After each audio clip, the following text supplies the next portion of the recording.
देखिए, ये देश संविधान से चलता है और आरक्षण नीति देश के संविधान में बताई गई है।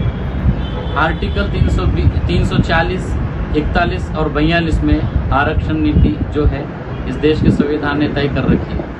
अब एक देश के प्रधानमंत्री वो सिर्फ किसी एक समुदाय से नहीं आते, बल्कि एक संवैधानिक पद पर बैठे हुए एक व्यक्ति है और वो पूरे देश के प्रधानमंत्री है। दुर्भाग्यपूर्ण ये कहना पड़ रहा है कि एक देश के प्रधानमंत्री और उच्च पद में बैठे हुए एक व्यक्ति एक समुदाय को सिर्फ वोट पाने के लिए अगर टिप्पणी करते हैं तो मैं इसे बहुत दुर्भाग्यपूर्ण समझूंगा, क्योंकि पूरे देश के प्रधानमंत्री है। और अगर सिर्फ मुसलमानों को आरक्षण की बात है और कल की जो उनकी बात है, ये तो सरासर गलत है, क्योंकि इस देश के अंदर धर्म के आधार पर कोई भी आरक्षण नहीं है, बल्कि पिछड़ेपन के आधार पर आरक्षण है, जिसका अभ्यास करने के लिए जो है अभ्यासगट नियुक्त किया जाता है और उसके बाद उसकी सिफारिशें जो है सरकार की तरफ जाती है और सरकार उसको आरक्षण के कायदे में तब्दील करता है। इस तरह का प्रोसेस आरक्षण देने पर होता है। लेकिन लोकसभा का सत्र चालू हो गया, इलेक्शन की जो गर्मागर्मी है, इसमें सिर्फ एक कम्युनिटी को टारगेट करके पोलराइज करते हुए हिंदू बनाम मुसलमान इस राजनीति को सेकने के लिए कल का प्रधानमंत्री का जो स्टेटमेंट है वो आया है और वो बेहद दुर्भाग्यपूर्ण है और बिना किसी संवैधानिक जानकारी के उनका स्टेटमेंट है। उन्होंने पंतप्रधान नरेंद्र मोदी ने कांग्रेस को टारगेट किया है, मुसलमानों को टारगेट किया, तो आप उसके बारे में आपका क्या कहना है? मेरा ये कहना है कि जहां पर लोकतंत्र होता है वहां पर रूलिंग पार्टी अपोजिशन में और अपोजिशन पार्टी रूलिंग पार्टी पे जो है आरोप प्रत्यारोप करते हैं और ये लोकतांत्रिक जो ढांचा है उसकी ये सारी प्रोसीजर है, उसकी सारी ये प्रक्रिया है। लेकिन कांग्रेस को टारगेट करने के लिए प्रधानमंत्री जी के साथ पास कई सारे मुद्दे थे, लेकिन केवल एक समुदाय को टारगेट करने के हेतु को मन में रखते हुए हमारे देश के प्रधानमंत्री अगर सिर्फ मुसलमानों के बारे में टिप्पणी करते हैं तो मैं ये समझूंगा कि कांग्रेस पर टिप्पणी नहीं है, बल्कि एक समुदाय पर टिप्पणी है, बल्कि एक समुदाय विशेष पर टिप्पणी है जिनको इस देश के संविधान ने मौलिक अधिकार प्रदान किए। आर्टिकल 12 से 35 के अंदर हमारे मौलिक अधिकार है। आर्टिकल 340, 41 और 42 में आरक्षण के संवैधानिक अधिकार है जो देश के प्रत्येक व्यक्ति को है, और अगर वो इसके कक्षा में बैठता है तो आरक्षण का भागीदार है, चाहे वो हिंदू हो, मुसलमान हो या और किसी कम्युनिटी से आने वाला व्यक्ति हो। लेकिन प्रधानमंत्री का स्टेटमेंट बल्कि कांग्रेस पर नहीं, बल्कि एक समुदाय विशेष यानी मुसलमानों पर है, इसकी मैं निंदा करता हूँ। इससे पहले कुछ दिन पहले प्रधानमंत्री साहब आई थी मुस्लिम समुदाय को, इस पर क्या कहेंगे? देखिए, शुरू से भाजपा की जो राजनीति है वो हिंदू बनाम मुसलमान चित्रित करने वाली राजनीति है और इसी चित्र को दिखाकर वो हमारे देश की एकता और अखंडता को खंडित करते हैं और एक समुदाय विशेष को टारगेट करते हुए दूसरे कम्युनिटी को अपना वोट पोलराइजेशन से उनके वोट हासिल करने के लिए ये सारी टिप्पणियां वो करती है। घुसपैठिए इस शब्द का अर्थ अगर प्रधानमंत्री समझे तो मैं समझूंगा कि सबसे ज्यादा घुसपैठिए गुजरात के कच्छ में आए हैं। यहाँ तक कि लाल कृष्ण आडवाणी भी अगर हम देखेंगे तो उनका जन्म पाकिस्तान का है। बहुत सारे ऐसे लोग हैं जिनका जन्म पाकिस्तान का है और वो भारत में आए हैं। इन लोगों को हम घुसपैठिए कहेंगे। घुसपैठिए मुसलमान नहीं, बल्कि मुसलमानों की शहादत, इस देश की स्वतंत्रता के लिए मुसलमानों ने अपनी शहादत दी है। शहीदों में सबसे ज्यादा अगर किसी का हिस्सा है तो इस देश के मुसलमानों का है। यहाँ से जब 1857 की लड़ाई से लेकर स्वतंत्रता संग्राम तक मुसलमानों ने जितनी कुर्बानियां दी है उनसे ज्यादा किसी भी समुदाय ने कुर्बानियां नहीं दी है। हमने सबने उस वक्त जो कुर्बानियां दी है सिर्फ भारतीय होने के नाते दी है, हिंदू बनाम मुसलमान के नाते नहीं दी है। तो मैं ये समझूंगा कि जो टिप्पणियां घुसपैठिए की करते हैं ये सिर्फ एक समुदाय विशेष को छेड़ने का और उनको सामने लाकर पोलराइज्ड पॉलिटिक्स करने का एक एजेंडा है, जिसकी मैं निंदा करता हूं। और आपके माध्यम से निर्वाचन आयोग से मैं ये अनुरोध करूंगा कि इसका संज्ञान ले, क्योंकि हमारे देश का लोकतंत्र इस चीज की इजाजत नहीं देता कि जात और धर्म और कम्युनिटी के नाम पर मतदान मांगा जाए या वोट मांगे जाए, जो पूरी तरह से भाजपा कर रही है। ये गैर कानूनी है और ये निर्वाचन आयोग ने इसकी दखल लेनी चाहिए। पंकजा मुंडे ने दिन हो या कल जब सभा थी उससे पहले मुसलमानों को यह आश्वस्त किया कि आप मुझ पर विश्वास कीजिए, अगर तुम्हारे बाल को अगर धक्का लगाए तो मैं उसकी जिम्मेदार हूँ। तो इसको कैसा आप देखते हैं? अब कल ही का आप मोदी जी का स्टेटमेंट ले लीजिए। जिस मंच पर प्रधानमंत्री के मंच पर पंकजा मुंडे कहती है कि मुसलमानों को आश्वस्त करती है कि मैं आपके लिए काम करूंगी, वहीं उनका भाषण खत्म होने पर एक देश के प्रधानमंत्री मुसलमानों के खिलाफ टिप्पणी करते हैं। एक ही मंच में अगर दो विचार आपके सामने आते तो आप किस विचार को लेंगे? सबसे पहली बात आपको ये समझनी होगी कि आपके निर्वाचन क्षेत्र में आप अगर मुसलमानों के वोट मांगना चाहते हैं तो आपके पार्टी के जो सर्वोच्च नेता है उनकी पॉलिसी मुस्लिम विरोधी अगर है तो आपको इसका खामियाजा भुगतना पड़ेगा। और कल की सभा से मैं समझता हूं कि पंकजा मुंडे जी को जो मुसलमानों का समर्थन अब तक हासिल था वो अपना समर्थन गंवा बैठी है और वो अब निर्वाचन के इस कार्यक्रम के दौरान आश्वस्त रहे कि मुसलमान उनको उनकी जगह दिखाने पे मजबूर है और मुसलमान अपनी जो मताधिकार का सही उपयोग करने वाले के बीड़ निर्वाचन जो क्षेत्र है इस पर एक मुद्दा कॉमन है, जिसमें रोजगार का मुद्दा होना चाहिए, जिसमें शिक्षा का मुद्दा होना चाहिए, जिसमें स्वास्थ्य का मुद्दा होना चाहिए, जिसमें किसानों की आय दुगनी करने वाला जो आश्वासन मोदी जी ने दिया था वो मुद्दा होना चाहिए, एमएसपी का मुद्दा होना चाहिए।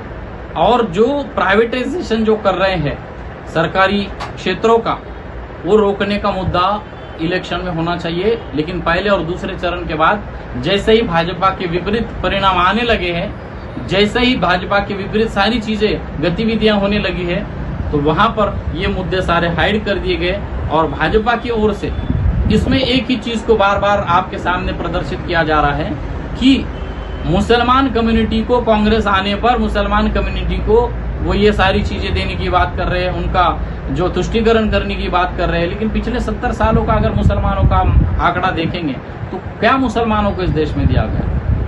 मैं ये समझूंगा कि मुसलमान हो या हिंदू हो सबको भूख लगती है, सबके रोजगार का मसला है, सभी के बच्चों को तालीम जरूरी है, सबके तालीम का मसला है, सभी लोगों को स्वास्थ्य जरूरी है, स्वास्थ्य का मसला है, सभी किसानों को एमएसपी की जरूरत है, उसका मसला है। देखिए एमएसपी की गारंटी हमको दी गई थी लेकिन पिछले 2014 से अब तक हमने देखा एमएसपी तो नहीं मिली, बल्कि सैकड़ों किसानों को बर्बरता से पीटा गया। वह कई किसानों की मृत्यु हो चुकी है, कई किसान महाराष्ट्र के आत्महत्या कर चुके हैं, कई किसानों ने मार्च किया लेकिन किसानों की बात यहाँ कोई नहीं करता। इसीलिए इस बार का जो मुद्दा है, जो संविधान बचाने वाली जो बात है, संवैधानिक जो मूलभूत घटना है और उसका जो ढांचा है उसको जिस तरह से क्षति भाजपा पहुंचा रही है, इन सारे मुद्दों पर इलेक्शन होने जा रहा है और जनता का मत भी यही है। भीड़ से लेके जो दो कैंडिडेट है भाजपा महायुति के पंकजा मुंडे और महाविकास आघाड़ी के बजरंग सोरेन, इन दोनों के बारे में आपका क्या ख्याल है? मेरा यह कहना है कि पिछले 10 साल से पंकजा मुंडे जी के घर में खासदार जो पद था वो निर्वाचित हुए थे, वो चुनकर गए थे। हमने देखा कि पिछले 10 साल में इनका जो है अपना खासदार फंड जो है वापस गया, इनका नापास खासदार की सूची में तीसरा नाम आया।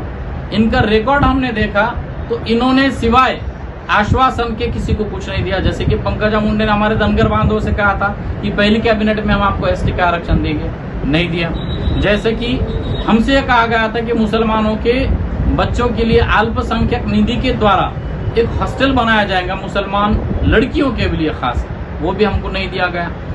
सिर्फ मुसलमानों का मामला नहीं है बल्कि बीड़ के स्थलांतरित मजदूरों का मामला सबसे बड़ा है, जिसमें गोपीनाथ राव मुंडे महामंडल उनके लिए स्थापन करने की और उनके द्वारा कल्याण की बात कही गई थी, वो कहीं पर भी नहीं है। आज देखिए कि हमारे जिले का दुर्भाग्य ये है कि सबसे ज्यादा गर्भ पिशवी यानी औरतों की बच्चेदानी की झोलियों का ऑपरेशन जो है हमारे जिले के अंदर सबसे ज्यादा हुआ।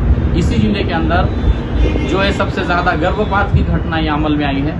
इसी जिले के अंदर सबसे ज्यादा गुनहगारी जो है यानी क्राइम रेट अगर इस जिले का हम देखेंगे तो सबसे ज्यादा है। इस जिले की हम लोकसभा की बात अगर करेंगे तो इस जिले के बारे में कितने सवाल पंकजा ताई मुंडे के बहन प्रीतम ताई ने मुंडे ने पूछे हैं, इसका ब्यौरा अगर आप लेंगे तो पूरी तरह से पिछले 10 सालों में ये इनकी कार्यक्षमता पर प्रश्न चिन्ह लगा है। इसलिए हम इस बार जो है इस निर्वाचन क्षेत्र से एक ऐसा उम्मीदवार चाहेंगे जो इस जिले के विकास की बात करे, इस जिले के डेवलपमेंट की बात करे, इस जिले के स्थलांतरित जो मजदूर है उनको स्थलांतर करना ना पड़े और इस जिले के अंदर MIDC जैसे बड़े बड़े उद्योग आए, छोटे छोटे उद्योग आए, कार्यकुशलता बढ़े, यहाँ के नौजवान जो बेरोजगार है उनको पुणे मुंबई जैसे शहरों में जाकर छोटी सी पगार में नौकरी करना ना पड़े। ऐसे जो हमारे मसले हैं जो हल करेगा हम उसको इस बार निर्वाचित करेंगे, उसको हम अपना मताधिकार देंगे। लेवल तक अगर हम बात करेंगे तो इंडिया आघाड़ी वर्सेस मोदी सरकार का 38 पक्षों का अलायंस, ये सारी दोनों के बीच में सीधी सीधी टक्कर है। हमारे जिले में अगर हम देखेंगे तो दो प्रमुख दावेदार है, एक बीजेपी के पंकजा मुंडे और एक महाविकास आघाड़ी के सोनू ने पिछली दफा भी इलेक्शन कंटेस्ट किए थे लेकिन कुछ वोटों से उनका पराभव हुआ था। और यहाँ पर इस बार निवडणूक होने के बाद जो निकाल लगेंगे, निर्वाचन के बाद जो निकाल आएंगे वो आपको अचंभित करने वाले होंगे, क्योंकि ये इलेक्शन जनता ने अपने हाथ में लिया। इसके बारे से एक सवाल है कि मुस्लिम समुदाय से इस बार कैंडिडेट के रोल में बहुत सारे फॉर्म भरे गए, बहुत सारे कैंडिडेट मुस्लिम समुदाय से खड़े होते हुए नजर आ रहे हैं, इसकी क्या वजह है? लोकतंत्र ने सभी को अपने अधिकारों का इस्तेमाल करने का मौका दिया है। कुछ लोग जो है वो हर बार इसी तरह से एक प्रोपेगेंडा के तहत या फिर किसी एक कैंडिडेट से हाथ मिलाकर अपने पर्चे भरते हैं और पर्चे भरकर मुसलमानों के वोट या अल्पसंख्यक समुदाय के वोट जो महाविकास आघाड़ी की तरफ जाने वाले हैं उसको कहीं ना कहीं डिवाइड करने वाली ये पॉलिसी है और ये छुपा एजेंडा है, क्योंकि ये निर्वाचन जिले का निर्वाचन है और कई लाख वोटों का निर्वाचन है।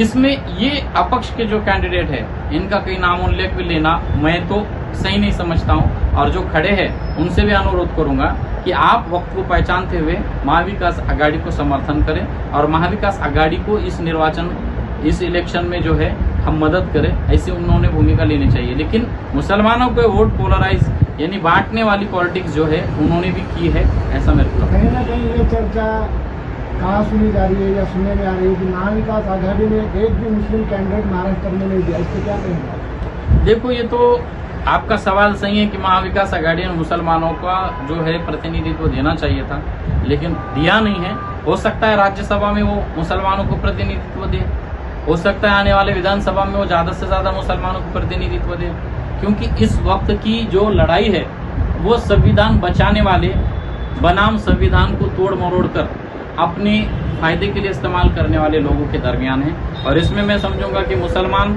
होना या मुसलमानों का प्रतिनिधित्व होने से बेहतर संवैधानिक ढांचे को क्षति पहुंचाने के लिए जो लोग प्रयास कर रहे हैं उनको रोकने वाले सभी लोगों का प्रतिनिधित्व होना जरूरी है। इसमें सिर्फ मुसलमान या सिर्फ मराठा, सिर्फ दलित या सिर्फ ओबीसी ये इस निर्वाचन में जरूरी नहीं है। जरूरी ये है कि संविधान की रक्षा हो, जरूरी ये है कि हमारे मौलिक अधिकारों की रक्षा हो। और आपकी इस बात से मैं सहमत हूँ। आने वाले राज्यसभा में हो सकता है कि मुसलमानों को जिस तरह से पहले उसे खासदार हुसैन दरबारी साहब है राज्यसभा से जिस तरह से फौजिया खान मैडम को संधि दी गई थी उसी तरह से संधि दी जा सकती है, ऐसा मेरा अनुमान है।